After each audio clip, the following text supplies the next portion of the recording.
Okay, it is Wednesday, July 29th at 9:29 p.m. That means it's time for another update video. And this one is going to be another one of those really quick ones because it's just kind of late. And I'm going to try to go out and get a walk in and also go to the gym tonight because I think that lower back pain is gone. So we are going to try to do cardio and gym time tonight. So let's just go over the stats real quick. Today's weight was 267 even, which is up like 3.5 pounds from yesterday. I don't really know where the fluctuation is coming from. I think it's mostly my eating and sleeping schedule is off.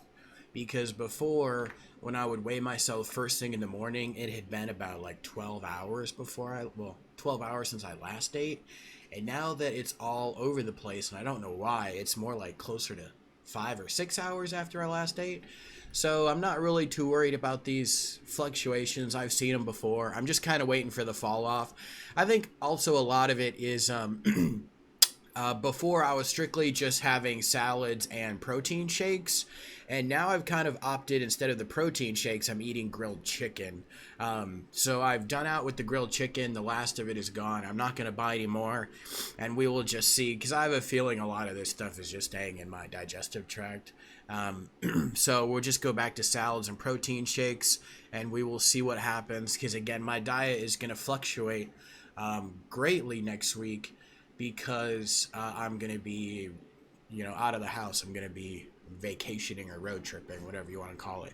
So I will have to be more diligent about my diet in terms of what I'm eating because it's going to be harder to calculate those kind of calories. So I may actually do the switcheroo and opt for way more protein shakes as meal supplements than actual food, because I know there's going to be a lot of temptation to eat garbage and just like impulsively eat, and that's not what I'm going. I'm not going for any calorie surplus. I don't want any days where I have a calorie surplus. With that being said, yesterday I did clock 17,000 steps on my walk, which gave me an output of about 4,000 calories. And let me double check because I don't remember how many calories I ate yesterday. Yesterday was 2,500 calories in. So I was still at a deficit even though I ate about 2,500 calories. According to Fitbit, I still pulled off almost a 1,500 calorie deficit. So these days where I'm eating a tremendously large amount of food, I know later in the day I've got to go work it off. And as you can see, it took me 161 minutes, which is about 2.5 hours just to try to, negate the extra food I ate. And at the end of the day, it's really never worth it to eat the extra food to have to go work it off, assuming that Fitbit output is accurate, which of course nothing ever is. But with that being said, as long as we maintain like the basic principle of calorie deficit and we try to make it as big as we want, technically I can eat as much food as I want, but I got to try to hunker down because there's been a couple of days now where I've slipped up and gone over the 1,600 calories a day.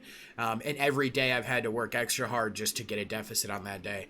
And again, I think a lot of it is the chicken because the chicken's really good and like a pound of it is like 800 extra calories that I didn't account for. So we're not going to do the grilled chicken anymore. We're just going to do salads and protein shakes while also just trying to maintain our deficit, which is going back to the walks. I remember when I first started, I was doing the 10-mile walks like every day, and then they kind of just slowly became, as the gym opened, it became more, I want to do resistance training. It's very tempting to want to do that, especially when it's just hot as shit outside. It's really hot out. That's why I'm kind of going to go do my walk at night now. And this is not sweat. I just got out of the shower. I'm not sitting here sweating too bad. But I am going to go out and do my walk and try to do resistance training tonight because I want to get back into the habit before I go. Because being in the car, the road trip I'm going on is a 30-hour drive. So I'm going to be just going nuts, not moving for such a long period of time. I'm going to be going to Colorado for a few days. That's at least 14-hour trip right there. And then I'll be going to Oregon. That's at least another 20-hour trip right there. Although I'm going to be trying to burn myself out as much as I can while I'm there with hiking and biking and all that. But anyways, I will see you guys tomorrow. That's it for today.